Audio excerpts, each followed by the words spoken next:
I had 3 girls, absolutely beautiful. I was kind of new in the industry, so I was aware that I probably couldn't have pulled one of these girls on a night out, you know, Sure. like, and then there was 3 of them, and they was all on their knees about to play with my ding-a-ling, and I just had nothing. It was just Wow. like, it was like a noodle, you know, pushing rope uphill. It was just absolutely nothing.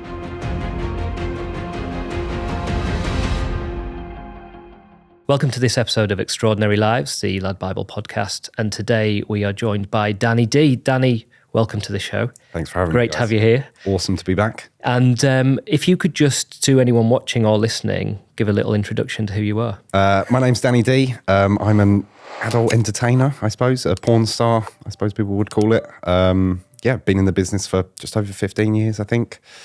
Out of the UK, doing my thing.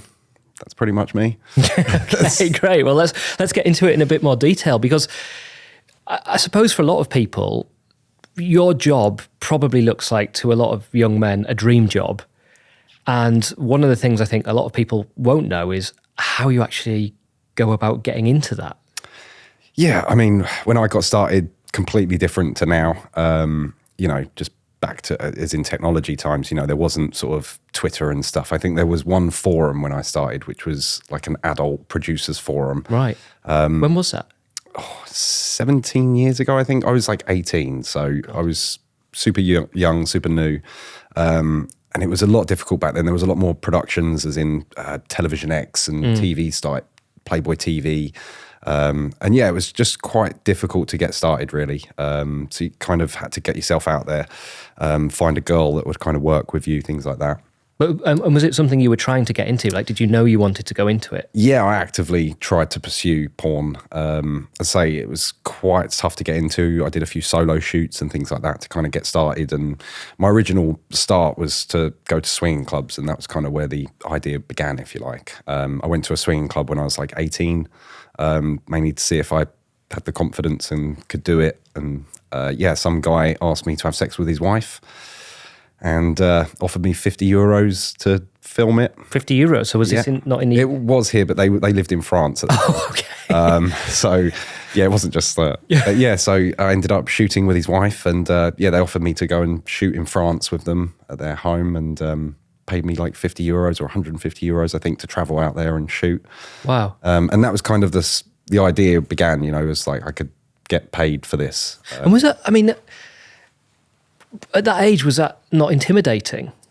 It was more confusing, the fact that he wasn't going to punch me in the face. Yes, you know, like, because I wasn't from that world of, you know, wife sharing and stuff like that, you know. But I worked on a building site, so I was quite, open to most things, you know, guilty of the occasional wolf whistle here and there. And, you know, but as I say, so I was quite open to that sort of stuff. And, it was more intriguing, really, the whole sort of world of it. And so he flew you over they flew you over to France, and you did that a couple of times? Or? Yeah, so I was booked to do, I think, 1 or 2 scenes. It was super strange. I was really nervous.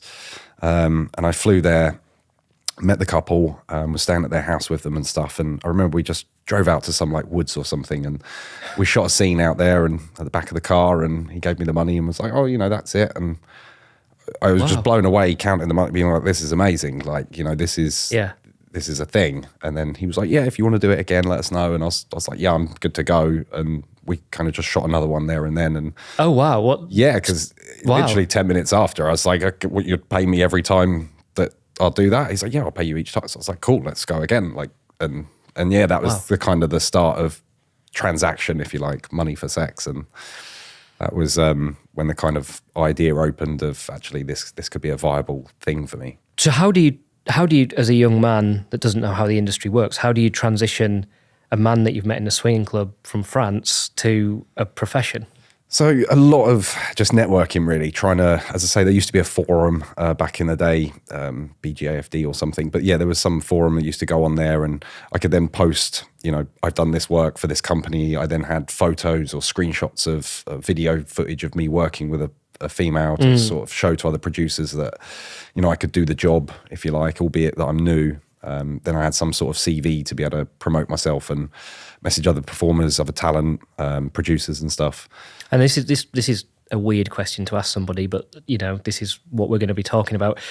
I've heard you talk before about a trip to Germany, and you got the confidence that you had something that would set you apart, right? Yeah, so the way the whole kind of thing, I didn't realise I had a big penis until I went to this lad's holiday when I was like 17, 18. I just, I was quite shy as a kid. I didn't use urinals, didn't, sort of have group showers and stuff. So kind of never really knew anything. And every time you see porn, it sort of looked about the same. I was like, oh, that's a big dick. Yep, that's about right. And I was a builder, went to Germany for the World Cup, I believe. And one of my buddies saw my penis and told all my friends and was just like, dude, you need to do something with this. Get off the building site, just be an underwear model or something for Calvin Klein. Right. And I'm like, I don't think I've got the body for that. And there was just the whole holiday, just a roasting of jokes of things I could do. You could be a male gigolo, you could be a porn star, you could do this, and that was kind of what sparked the idea. Right. And as I say, I kind of cut that bit off, but had to then work out if it was something that I was able to do, And so when you're then talking to these producers and you're on these forums showing you, so you've then got the kind of the beginnings of a portfolio, like photos of a scene or whatever, or a video of a scene. And then is the fact that you had a big penis one of the things that would make them give you a chance in the first place? Or is it your attitude or your... I think the penis helped get me through the door. I'm not going to lie. But again, what a sentence. But then it just kind of comes down to, there's like an old saying, you're only as good as your last scene. Yeah. And that kind of is a lot more important when you're starting out. You kind of need to deliver really good scenes on your first ones to kind of get invited back and do well. But as I say, it was a completely different industry to what it is now, where there is content creators and OnlyFans, etc. You can easily set up a page and get this CV of scenes and stuff quite easily now to approach companies and say, hey, I'm doing all this work, I've gained all this experience. Whereas back when I started, getting someone to take a chance on you, it's expensive. They've got to hire the crew, the girl, the location, everything else. And they could just book a guy that they know who's reliable, who's regular. So starting out as a new guy, it can be difficult just to kind of get that initial break, someone just to give you the chance. And then when you get that break, like what you've just described there, like sounds like a lot of pressure. So you get given that break and they've booked a crew, booked all this sort of stuff, and you get in there as a young guy that's not massively experienced yet. Like, were you confident on your performing abilities, or was there an anxiety there? I think there always is an anxiety there. I still get nervous today. Oh, wow. Like every scene I get nervous, I get sweaty, I get, so I think there is always that nervousness, and I think that's a good thing. You kind of use it to your advantage, but I think I just didn't realize the magnitude of what was on the line at the time. I was just literally having fun, and I think that was the best thing that it could have been, because if I'd have kind of put into perspective how much was on the line for me to have a good scene, it might have got to my head, but I just was kind of having fun along the way, and I definitely feel that helped. Fair enough. And at that point when you started, were you kind of going, this is a dream I'm telling everyone I can, or were you like going, okay, I'm not going to tell that? Because now, obviously, if you do a scene or an OnlyFans or something, things are just on the internet forever. But I guess back then, 17 years ago, porn was still probably something that you had to pay for, before the kind of streaming and all those services. So if you'd wanted to keep it a bit quieter, I guess it would have been slightly more possible than it is now. It kind of was a bit easier to keep quiet. I didn't sort of shout about it right from the get-go. My sort of immediates knew, my friends and family. But yeah, it wasn't something that I kind of shouted from the rooftops of. I've always had a weird thing. I don't like the word porn star as well. Okay. It's a strange definition of a job, isn't it? It's a strange title. It's like, I don't know, if you worked in movies, you wouldn't call yourself a movie star. You're an actor. Right, I see what you mean. You know what I mean? It's a strange thing. So what do you prefer? I don't really know. I suppose adult performer. Sure. Okay. I suppose performer. But yeah, it's a strange one. As I say, everyone knows it as a porn star. But when you're starting out, it's that thing of you can't call yourself a porn star because you've only done 10 scenes or 20. What level do you then become a porn star as opposed to an actor or an adult actor rather? So yeah, it's quite a weird dynamic when you're starting out, just trying to find out where you sit in the... Yeah, and like you say there, when you're first starting, I've heard you say before, I think this is okay to ask about, tell me if you don't want to. I've heard you say before on other things that you started doing gay porn, is that correct? Yeah, I did gay for pay, yeah. Yeah, and what does gay for pay mean? It's basically where you're prepared to work with a guy, even though you're not maybe gay or that orientated. So yeah, that was that was kind of how I sort of, got my sort of start, if you like. I sort of did solo stuff, which was just me performing on my own. And then it kind of graduated. Would you do that sat next to someone, etc. And yeah, that was the kind of progression for me. It wasn't something that I really wanted to pursue as a career, but I was quite aware that, it would do well for me in that sense of and is that a common thing? Do a lot of male porn stars go, sorry. No, feel free. Yeah, no, it's just... No, it's not offensive. Just okay. Do a lot of male performers go down that route? Back in the day, it used to be. In the older days, there was a lot more prolific performers who had done sort of scenes that way, and I think there used to be a kind of a theory behind it. If you could get hard for this, you can get hard for that. You can do this, you can do that. You should just be a sexual gladiator. You should be able to just do the scenes. But yeah, so it was a bit different back in the day. And as I say, personal preference wasn't really kind of thought about in that sense for me personally. But as I got older, it was definitely something I just focused on what I wanted to do within my career. So are you able to obviously you only know how you feel, you don't know how other people feel, and other people only know how they feel, but are you able to perform, the control you have over your body must be different to other people? Because other people might not be able to perform unless they're directly sexually aroused. Yeah. Can you make yourself aroused for anything? So yeah, I kind of see it as I worked out quite early on, you can't have a thing, you can't have like a fetish, say for example, I get hard over big boobs. Right. Because you might not always be working with a girl that has big boobs. Yeah. So I kind of just had to work out something that works for me, something that I can always think about, always relate to and sort of get excited about.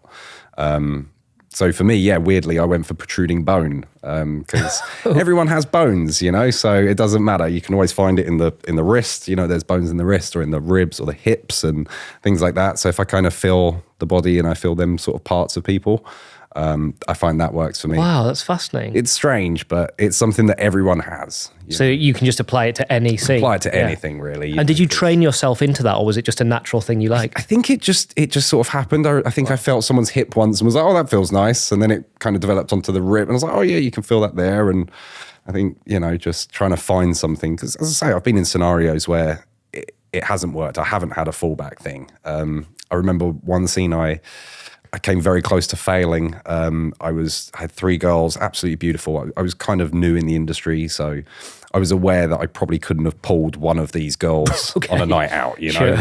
and then there was 3 of them, and they was all on their knees about to play with my ding-a-ling, and I just had nothing. It was just it was like a noodle, pushing rope uphill. It was just absolutely nothing.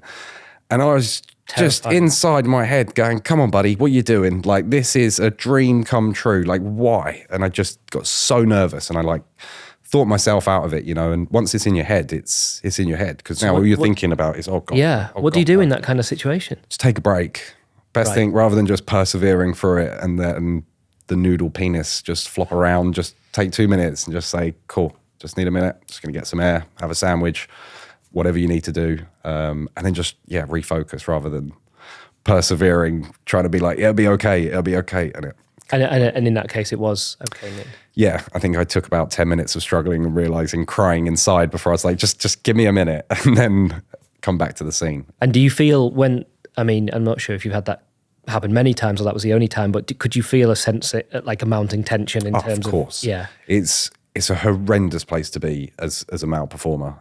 There's a lot of pressure on that sense. All the crew are waiting. No matter how much everyone says, oh, it's fine, take your time. They've got a school run to do, or they've got to pick their kids up, or they've got a home to go to, or they've got dinner, or the location's only booked till 5, or there is all this pressure. So as much as everyone says it's okay, and it is okay, you're aware that it's hindering the day or sort of slowing it down. So it's a strange thing, especially as a producer now. We kind of have to sometimes deal with it. And as I say, it's the human body. It's natural. We don't, don't expect you to be a robot and perform on command. But on the same sense, as a performer, you want to be good at your job and you want to kind of just make the day as easy as possible for everyone. So there can be a lot of pressure on that. But as I say, just knowing yourself and knowing your body is kind of the best way to be about it. If you know that you're not 100%, take a minute. Just take a minute. And one of the sort of those industry rumors, it's one of those urban legends, is that thing about, they're referred to as fluffers. so that there's a group of people that can help you prepare for the scene like that. Is that something that exists in reality? It's not, no. I mean, back in the day, it was a thing. That's where it came from. What, like 70s, 80s or 90s? Yeah. Right, okay. But again, you got to look at how technology was different, you know. Sure. So back then they was on film cameras. So film was expensive. There wasn't, cut, delete that, we'll redo it. You know, they was actually filming on film.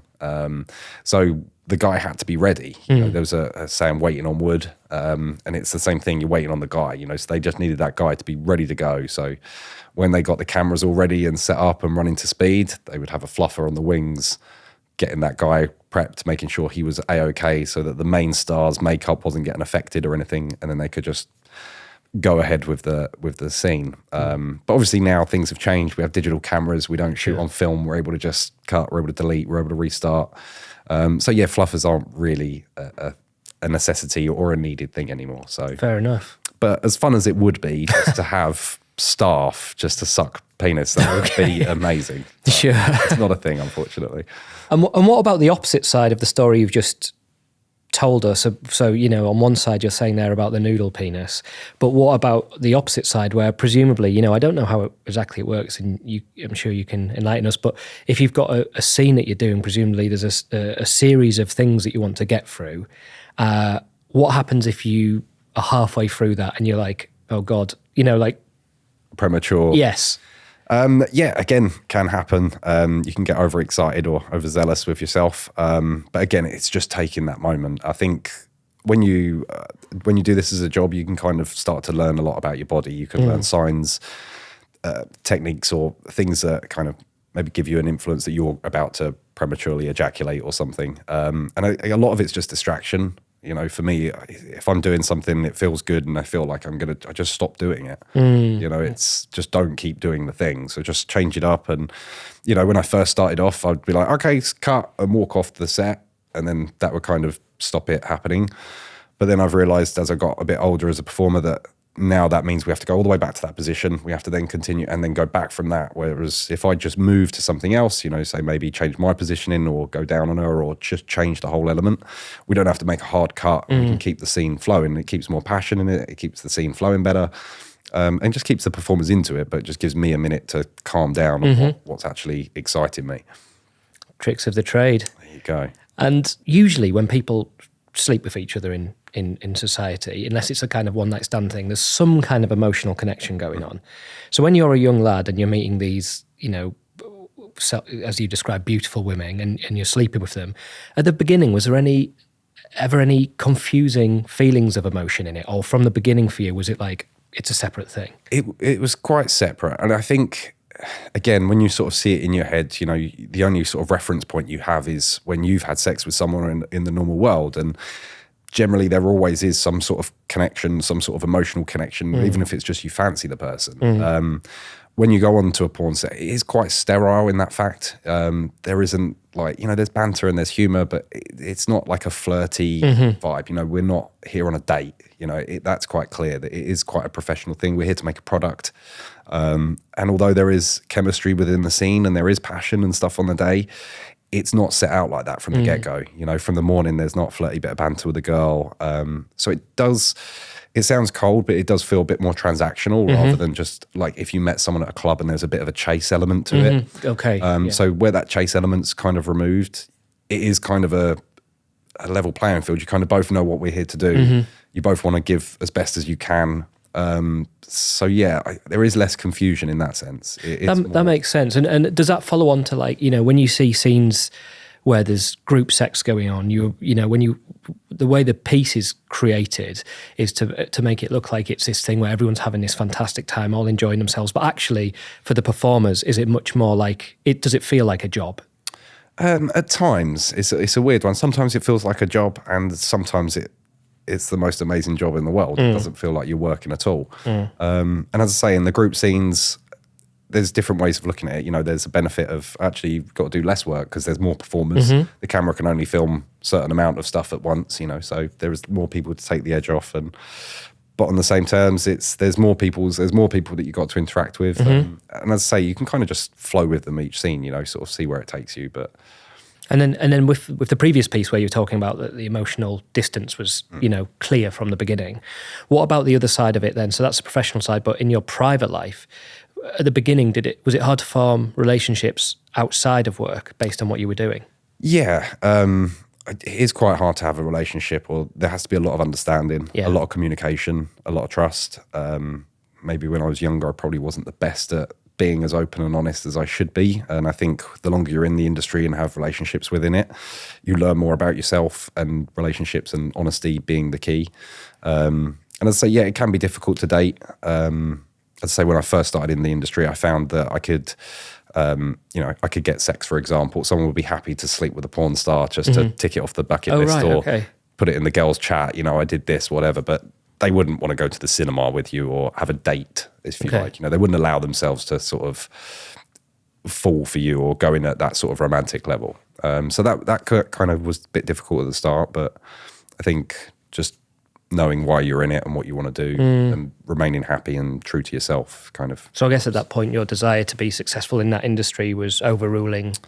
Yes and no. I mean, it's one, it's a desire to be successful, but I think too, just knowing my truth and being happy with myself. Yeah, This is what I want to be. And if someone's going to love me for me, then I have to be honest with myself and with that person and say, look, this is what I do. This is why I do it.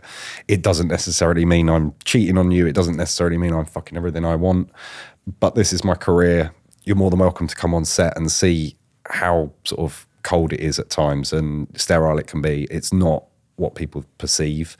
But I think having that honesty within a relationship is the key bit to making it work. Yeah. Because it is such a difficult thing. It's not normal for your partner to go and have a blowjob and then go and have sex with another person. Yeah. It's not the most normal, common thing. So I think having honesty for that with your partner, telling them about it, the whys, and understanding you as a person kind of is the best approach. Yeah, because, just before we came in here, I met your lovely wife. Yeah, so it's worked for you.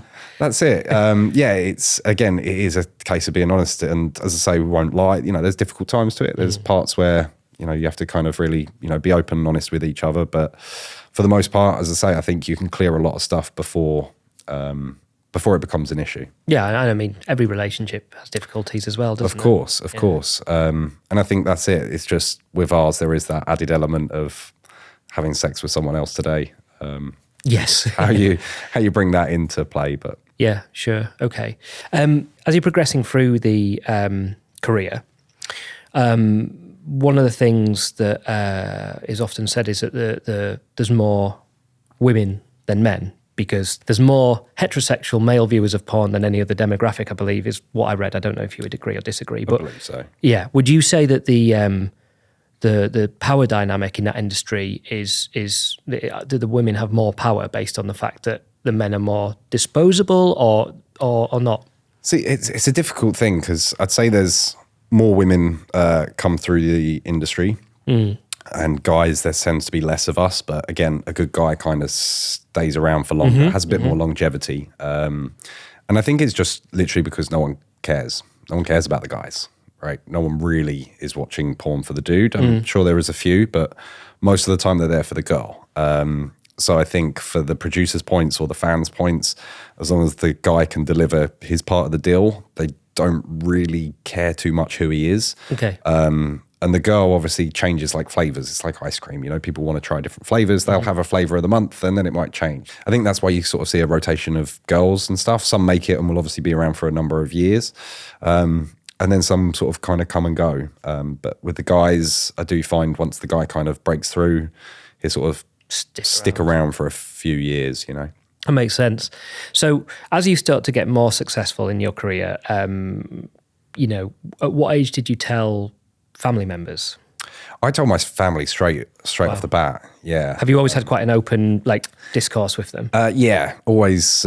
Mum and stuff has always been super open, super friendly. So I told her when I first did my shoot and was like, "Oh my God, you'll never guess where I'm going," And she was super supportive. I'm going to France. Right. This guy's getting me to bang his wife. Oh, even that one, before oh wow. Yeah, I told her right from the get go, and Yeah, so there was some tough points, I remember. Trying to think about if I said that to mine at 18, what would have happened? You must have had a very, very open relationship with Yeah, super open. And as I say, it sounds funny now, but I mean, there was times where I wasn't doing great. I was really trying to get work and I wasn't having much work coming through the gate. And, I remember one month having to ring my mum and being like, look, I haven't got rent, can I borrow some money to pay rent? And my mum came down and sat in my living room and was like had the chat, maybe it's time you get a job, maybe you could look at getting a trade or getting something behind you. I don't think this is going to work, long term, you can. And how long into it was that? Like a year? It was a couple of years. Right. Yeah, it was a few years into it.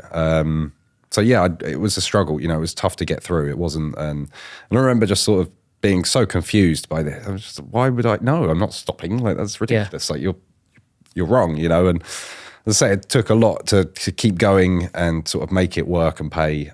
So what was the point where it might be several years later, or maybe it still hasn't happened because of how you are as a person, but was there a point where you went, okay, no, this is me set now, like I can do this and it's going to be okay? Yeah, I think when Brazzers came along, they changed my life.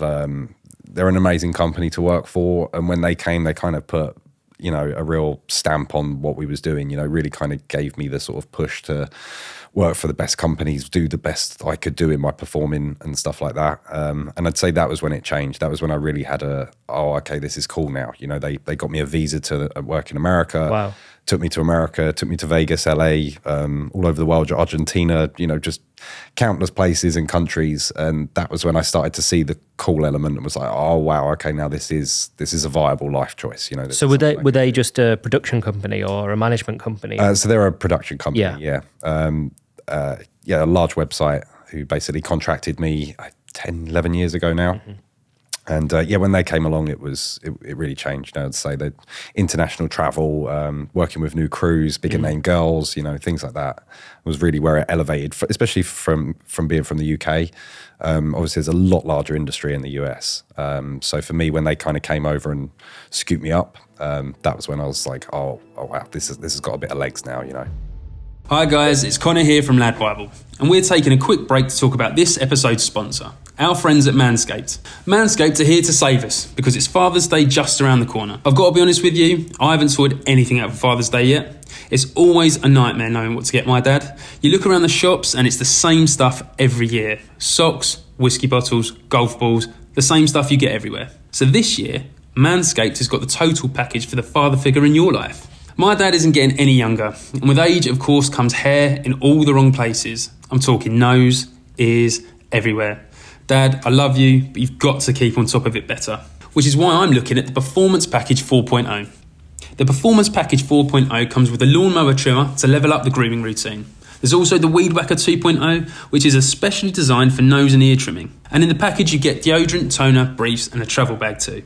8 million men around the world use Manscaped. I'm one of them. I've used all these products before and would definitely recommend them as a Father's Day gift for your dad, stepdad, granddad, whoever. Get 20% off and free shipping with the code MINUTES at manscaped.com. That's 20% off and free shipping just by using the code MINUTES this Father's Day at manscaped.com. And then from that period when you suddenly you went from kind of like looking around for jobs to suddenly people giving you jobs, were there any sort of unusual stories that you remember from that period of time? Yeah, there was a lot of tricky things, As I say, just when you're starting out, you get so many offers of things to do this and things to do that, Sure. I did a few sex party things where I just, kind of needed money. It was adultish work. So I went to a party once where I was put in a box. So it was like a big wooden box and there was like holes in the box with marigolds kind of attached. Oh, God. And then I got in the box naked and there was like 4 of these at this party and these guests could just put their hands in the box and we was inside and these marigolds would just be in there touching us. Wow. And yeah, so we'd do like 3-hour shifts in the box at some rich dude's party. What, so people just wanted to touch a naked man in a box? Well, there was 2 girls, 2 guys, yeah, and we were just in a box and we'd do a couple of hour shift in there. It was kind of strange. So it wasn't even necessarily like overtly sexual, it was just touching? Yeah, it was no sex work or anything. Yeah, it was just Wow. a party piece in a rich man's party. Wow. As I say, it was... Sounds kind of like Eyes Wide Shut, that Yeah, that's it. So no, there was some strange things on the way up that, like Yeah. I say, it was kind of all right, yeah, I'll give that a go. And the other thing that obviously is the kind of like, we did a video with you before, and the comments were pretty funny in that section. It was like lots of people were saying stuff like, "Oh, I recognise this guy. He came and did the plumbing while I was out. My wife told me." And that kind gym of teacher. the gym teacher and all that sort of stuff. But obviously, one of the kind of the jokes around that industry is the story setup. So the washing machine's broken and all that kind of thing. Like, is that accurate? Have you done a lot of things like that with those? Oh, loads, yeah. Right. Okay. Yeah, that's my bread and butter. Right. So the kind of stories are based on like coming around to fix all sorts. Yeah, you've got the pizza delivery guy or the plumber or your stepsister stuck in the washing machine. Yeah, sure. Like there was a weird phase a couple of years ago where people were stuck in walls. That was so strange. In walls? In walls. So it was like I'd have to build a set with like a fake wall and a hole in, and there would be like a girl trapped halfway through the wall and she's stuck. Yeah, that was a super strange little niche because... Was there a story around how she'd ended up there, or was that... Sometimes she would just be in the wall. But again, you'd get this order and it's like, oh, we're going to shoot one of these scenes. And I'm like, okay, hang on. Like, where am I going to film this? Like... I can't just go to someone's house and start hammering a hole in the wall, So then you have to like start, okay, right, we're going to have to build a set, build a fake wall. Which is actually something that you've kind of become known for, isn't it? Because you have become known as someone that does these slightly more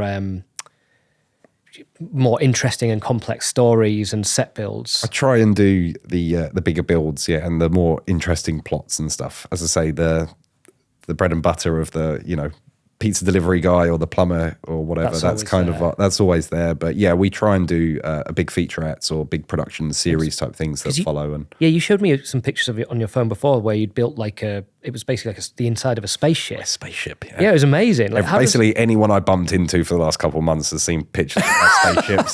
So how does that stuff come about? So again, the company Digital Playground wanted to make a big space movie.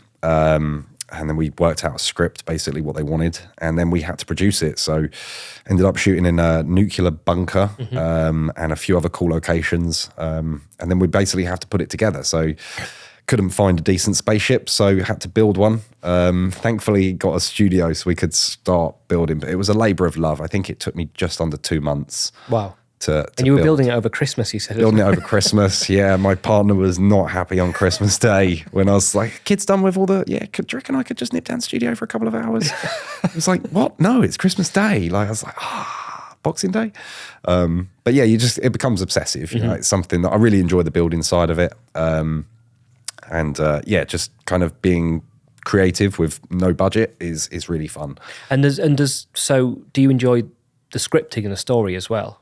Yeah, the scripting and the story is fun. I think I most enjoy building the worlds, like taking it from the script and then creating it into an actual thing.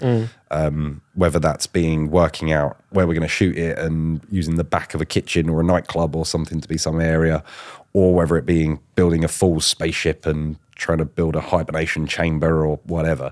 I think that's the bit I enjoy the most of putting it from paper into reality and working out how we're going to do this for a cheap budget. And, that's the thing. We don't have Hollywood budgets. We don't have that level. And it's the same with the costumes and all those kind of things. Yeah. A lot of the stuff we hand make. We make a lot of it. A lot of it is like a labor of love. You probably wouldn't realize watching one of these big parodies, the sort of levels that go into it. But as I say, it's... the only way you can kind of do it without spending loads of money is making it yourself. I mean, I'll often walk around IKEA and just turn things upside down. So like, I don't know, the cutlery trays, for example, turn that upside down, spray it grey, looks like space walls, and you just stick them all up. There's tons of little things. So I enjoy that sort of challenge. They should advertise it for that. Yeah, there you go. Are you building a spaceship? IKEA flat pack spaceships.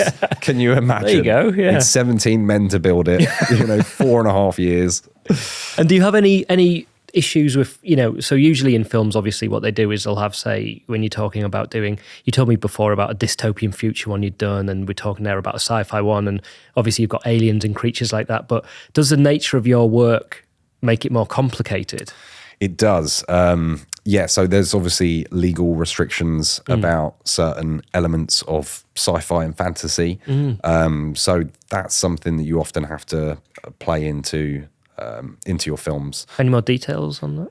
Yeah, so for one example, I did a Power Rangers parody back in the day, and there is, I think his name's Goldar. He was a monkey with like a suit of armor type thing. Yes. Well, I played Goldar. Right. Great. I had to wear a giant monkey suit with a suit of armor. Like the two worst things you want to perform in is one, a suit of armor, and two is a monkey suit. But combined, it was awful. So yeah, I was that with a blue face, and obviously I had to have sex with one of the Power Rangers. Yeah. So there was then, well, you can't have a mythical ape have sex with a human, so that doesn't work. So we had to literally add in a line that I'm 100% human for legal reasons. Oh, what? Because otherwise it'd be classed as like bestiality or something? Yeah, so wow. we had to then say that he wasn't an ape, he was a humanoid ape or whatever. And so yeah, you have to kind of find your technicalities. Oh right, that's interesting. So you're not even allowed, so obviously bestiality is illegal, but you're not even allowed to, you can't dress up as a gorilla. Even though it's obviously a human, you can't pretend that you're doing that. I think so, yeah. Wow. It's just a very grey area of... And you can't do same as space like apes either. An alien or a spirit or an entity or something, you know. It's God, I'm quite surprised there's legislation against ghosts. Yeah, it's kind of a strange one, isn't it? Yeah. You know, where do you draw the line? So we always err on the side of caution of things like that, just because, you know. But these things always create their own challenges. As I say, we've done like humanoids and alien type things where you have full body paint, and just that in itself, with the nature of what we're doing, you know, body paint gets everywhere, and it's annoying to work with. But it's kind of, there's only one way you can make someone look blue or green, and you know. And how does so stuff like that when you're in sets, or there's high concept builds, or there's characters, or you know, costumes, that obviously sounds, for that industry, fairly high budget. Mm-hmm. So how did it change when OnlyFans came about? What was the impact on you and your industry? And at first, did you see it as like, cool, this is a new thing I can use? Or at first was it like, usually when there's emerging technology, some people embrace it and some people get very anxious about what it means to the status quo. So how did that go for you? Yeah, I mean, I can only speak on behalf of myself, but I mean, I've noticed a huge shift in the industry just from that, you know, from the content creators aspect. From it being out there, people can literally film themselves off their phones, edit it themselves, upload it, watermark it, you know, be literally in control of their own footage and sell it to the consumer directly, which wasn't a thing when I got in the business. And, you know, as I say, it is a benefit for people, but it's definitely had a bit of an impact on the adult industry, I'd say, as performing, because people now have more control over where they work, who they shoot for.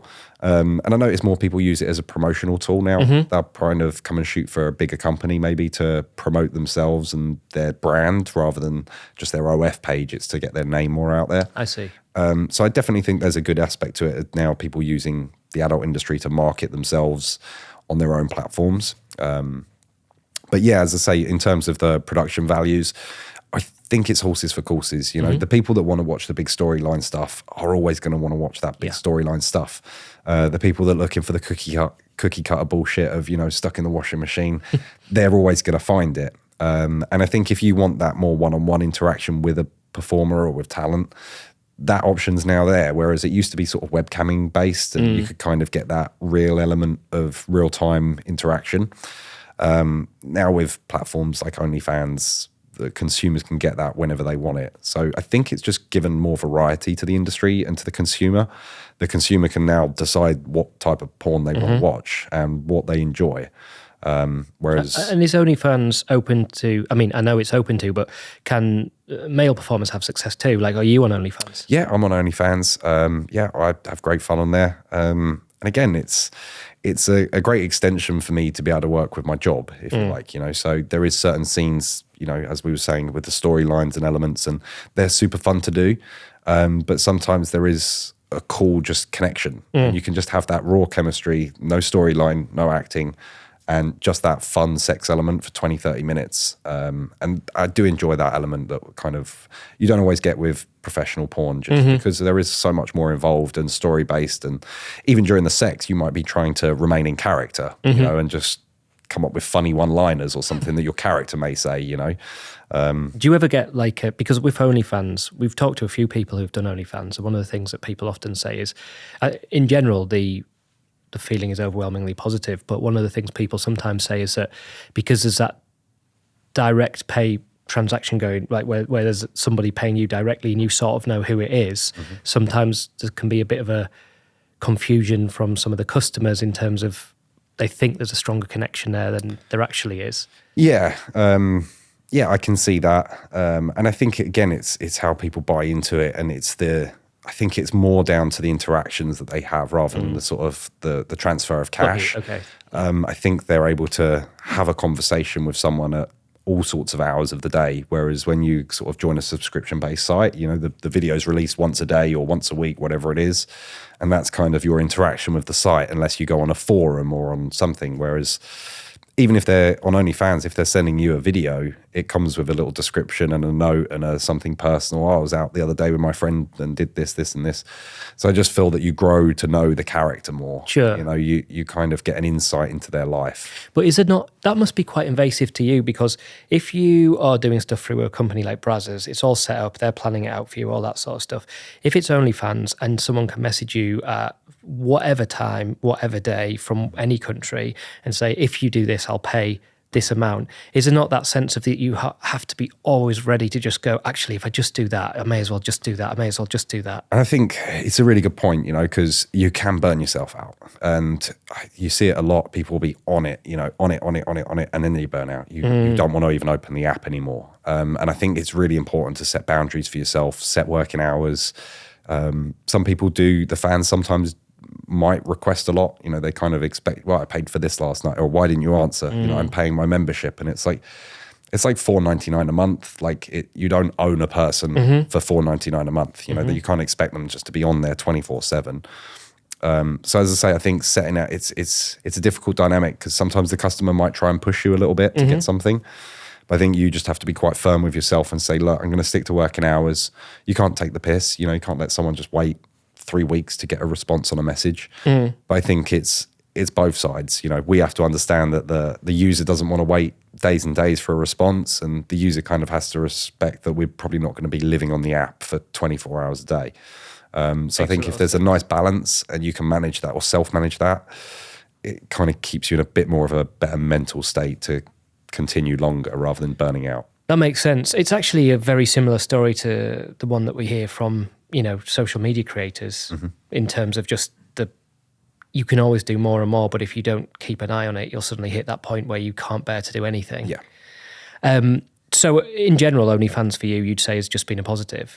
Yeah, I'd say it's a positive. It's definitely sort of given me a kick up the butt to kind of change some of my own content and do some extra things, do ideas that I kind of might have shelved before. Now I've got an avenue I can release them on. Yeah, you know, before it would kind of be something I'd have to pitch to a company and say, hey, we've got this idea, we fancy doing this. Whereas now we kind of have a lot more creative control and kind of say to the girl directly, hey, do you fancy doing this idea? Or I've got this location, do you fancy splitting it? And we can kind of create that together. And So, do you find that the majority of the people that are on your OnlyFans, are they male or female?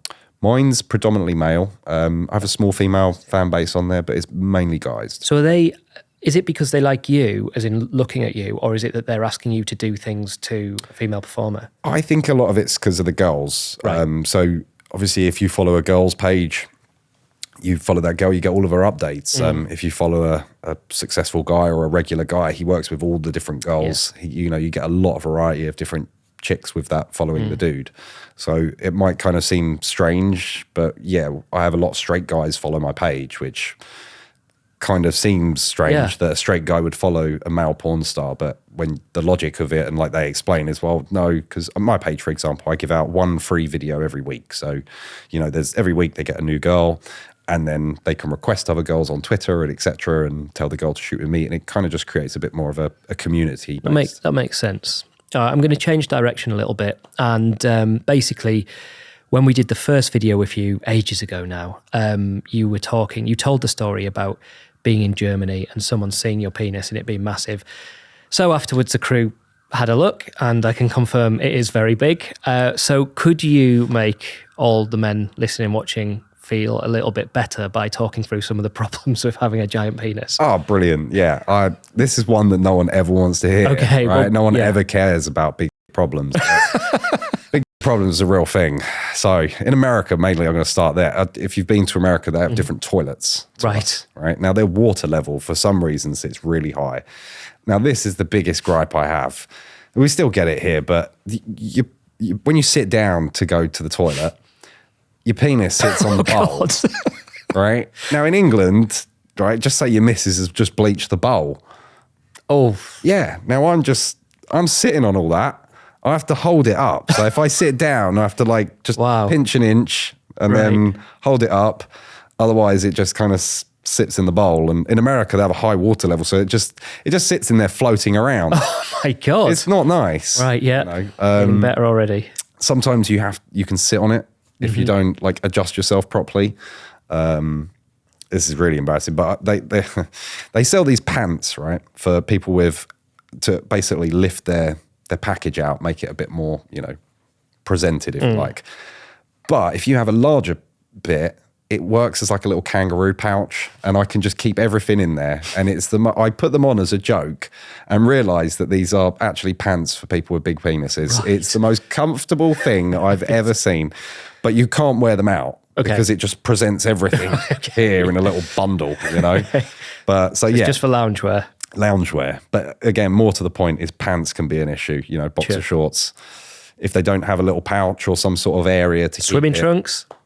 Yeah, just Speedos are a no-go, I'm afraid. You're quickly removed from the swimming centre wearing Speedos. Sure. But yeah, silly things like that can be a bit awkward. Or grey sweatpants, that's another annoyance, because you're just as you are, but people think that you're excited. Yes. And you're not.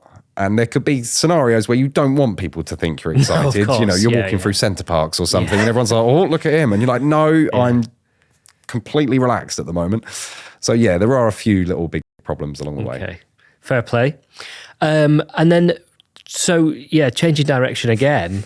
It's like, get away from Centre Parks. Because it seems like you would refer to your experience in the industry as being positive.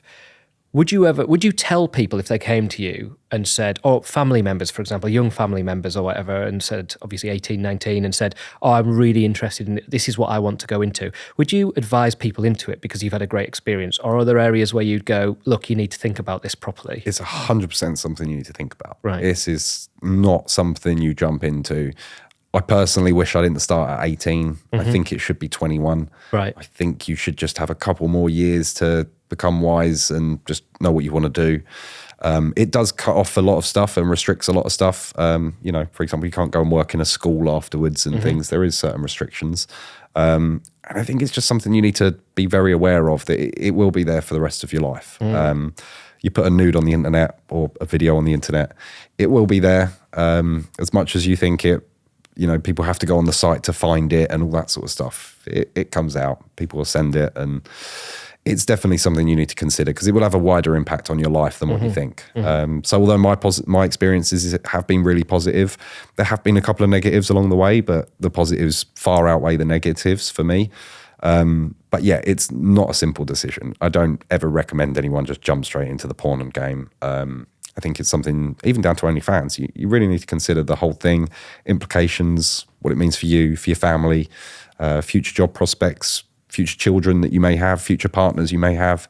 They're all things that one day you're going to have to sit down, discuss, be open about, and be happy to give your honest view of why you did it. And I think as long as you're okay with yourself and you're 100% confident in your answers, then go ahead and do it. But you just really need to be sure of what you're doing. It makes sense. So it's individual basis, go in with eyes wide open. Yeah. At the end of the day, there's very few careers that don't disappear. If you wanted to be a hot dog vendor and it didn't work out for a couple of weeks, you'd quit it, you know. With this, it's that everyone will know you as a hot dog vendor. That's quite a nice analogy, isn't it, with a hot dog? But, sure. But, everyone would always know. This one, it's out there. So as I say, even if it's something you want to dip your toe in, that scene will always be there. And did you say earlier you've got kids? I do have a child. You do. You've got a child. Are you now totally open to this is who you are, I'm comfortable with who I am? Or when you go to, for example, a parents' evening, are you thinking, God, I hope they haven't seen me on It is a difficult one. I think you always have that you always know that they may know.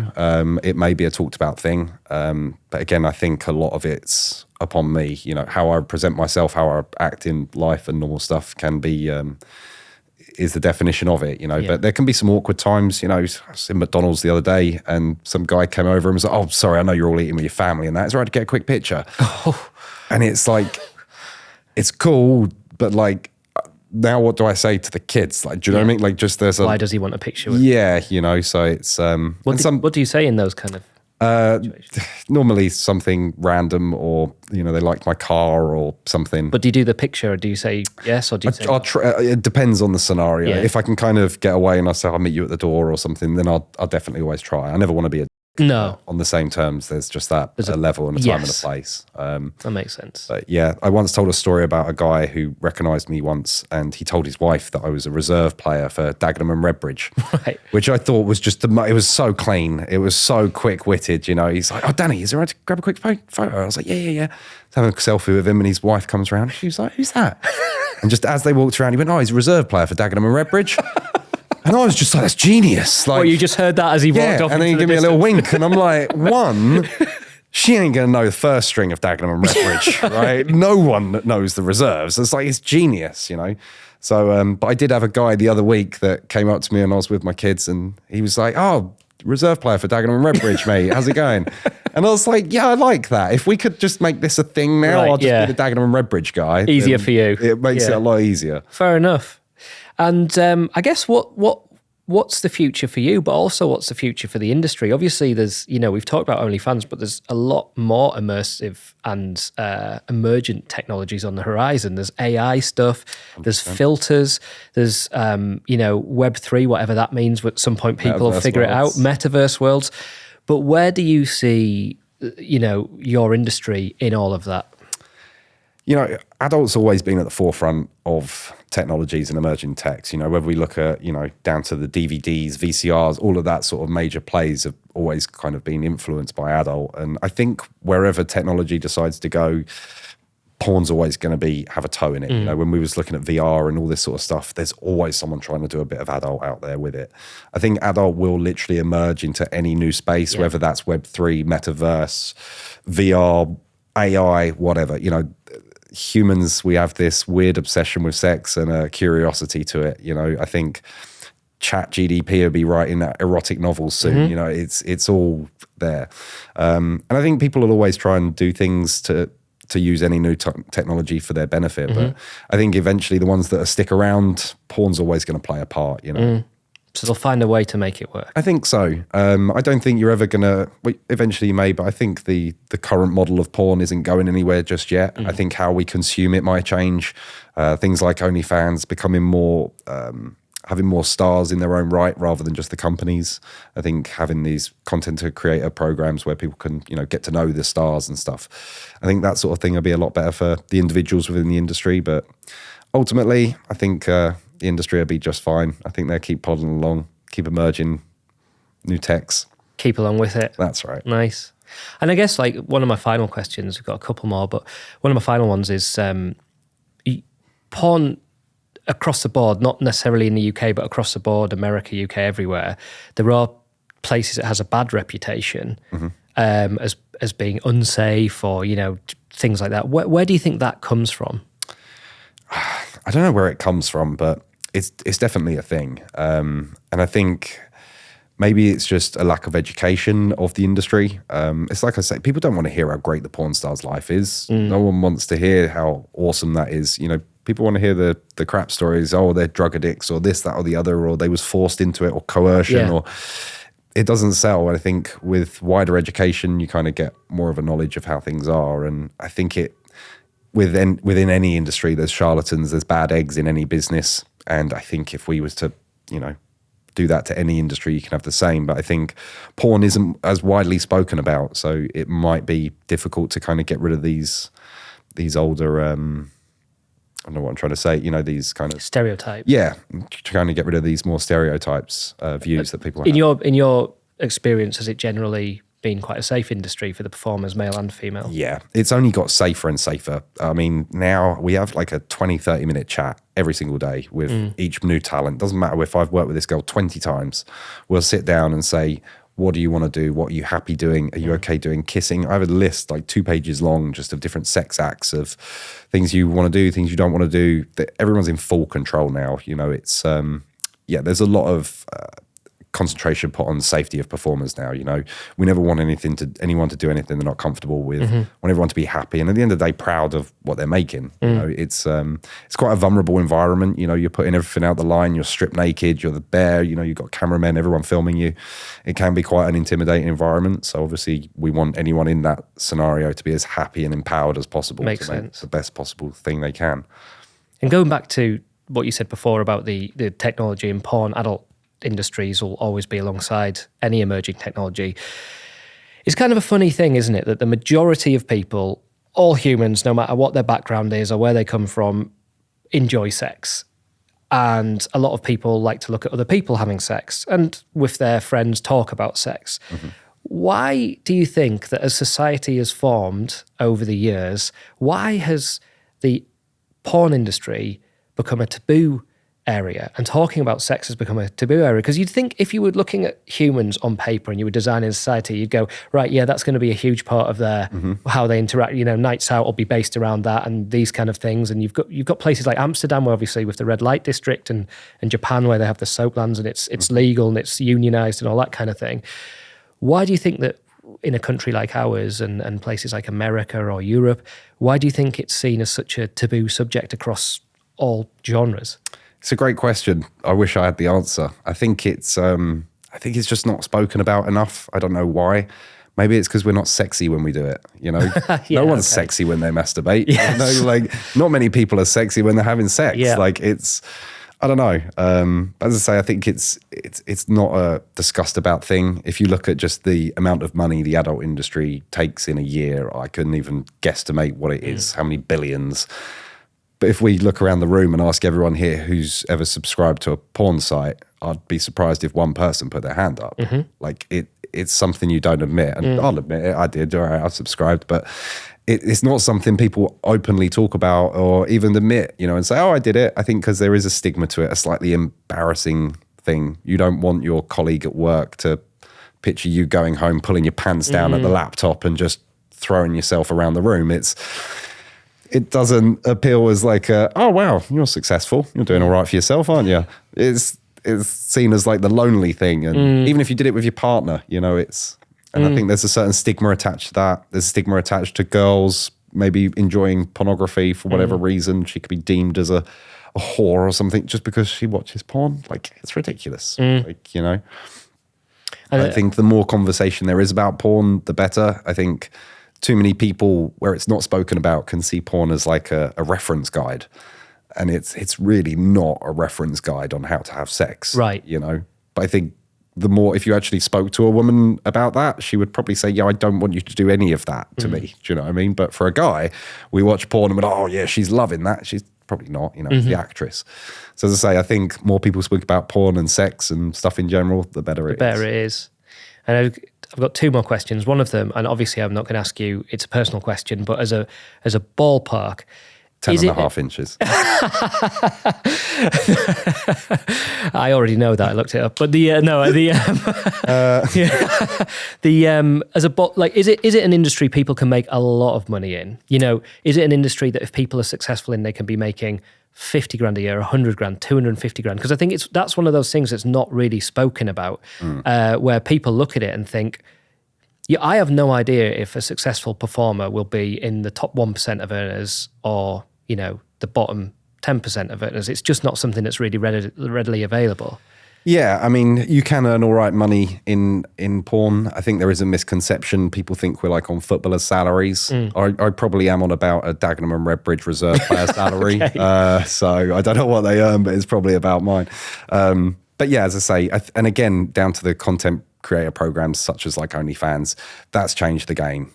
Whereas a performer would say get paid once for their day, they'd go and shoot a scene, get paid their day rate for that scene. And what if I can push you, and obviously I don't want you to say your private information, but just as an industry standard, what would you say was a day rate for a scene? It depends, guys or girls, new levels of experience and stuff like that. But generally, for a new talent, you could be looking around $1,000 to $1,500 a day, something like that. But that would pretty much be your payment. That's you for the day. Obviously, expenses and stuff are covered, but that would be it. And then it's how many you can get in a month, I suppose. Yeah, and then how many bookings you can take, etc. Or if you're under contract, how many you're guaranteed, etc. But then with things like OnlyFans, you could say film that same video on the day. You don't get paid $1,000 up front, but you can sell that video every day for the next 7 years. You own it. Yeah, and you may sell it just once a month for $10, but it's just working out what works out better for you. So some people can make extraordinary amounts of money really quickly, and some people have to slog and work and build a thing. And as I say, it's trying to find a happy medium. I think if you find an abundance of money coming in too quickly, it's probably not going to be sustainable. Right. And if you're not bringing enough money on the regular, again, it's probably not going to be sustainable. So just makes sense. Sticking in that happy medium at the moment. Sure. I've seen your personalised license plate though. Okay, so I guess my last question really is, when you look back at your life and the experiences you've had quite an unusual life, an extraordinary life. What's something you're still young, but what's something you've learned so far, would you say? What's something your life has taught you? I suppose just having fun and just being happy.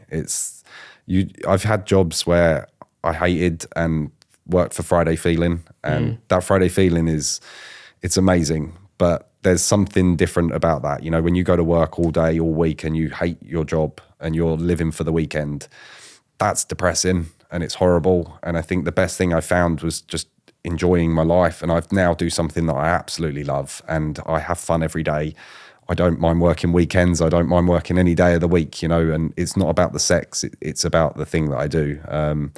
So I think that's just the most important thing I've learned, is just having fun, enjoying my time for what it is. And yeah, just literally be honest, be happy. And with that, I can't see it going too far wrong. Sure, makes sense. 10 years' time, 20 years' time, still going to be doing it? Hopefully. I mean, hopefully they'll just wheel me out in a little chair, oxygen tank, put the mask on. I'll apologise to the girl. I am so sorry. Shouldn't take you long. And that'll be me. As I say, I'll have 3 subscribers on my OnlyFans. Be a niche. But it will be a very niche market, hopefully. But yeah, as I say, I'm just happy to keep doing this. All the time it's fun, I'll keep doing it. Great. Well, look, Danny, talked to you a couple of times, and you're always very interesting, articulate, and really good at sort of shining a light on an industry that's absolutely massive, but I think not massively understood. No, I appreciate the opportunity, and as I say, you guys always cover our industry well, so I appreciate it. Thanks very much for coming in. Thank you, my man. The most common things were things to do with anal, because bodies have prostates, and when they get stimulated, it's apparently very engaging. So this is a male client being stimulated? Yeah.